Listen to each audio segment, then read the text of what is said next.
Hi guys, welcome to Tech Tips. In this video, I will show you how to edit a photo like this. For this, you will have to install this application. It is available in Play Store as well as in the App Store. And it is a free application. Open the photo which you want to edit with this application. Click on Looks and select one of the black and white effect from the given effects.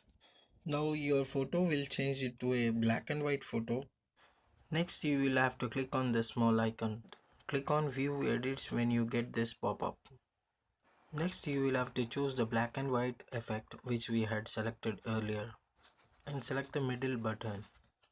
And now click on this invert button. Now you can see that black and white is set to 0, which means if you start painting the image, you will have true colors.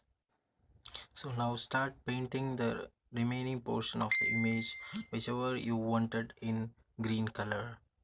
I'm speeding up this video to make you understand how the editing is done.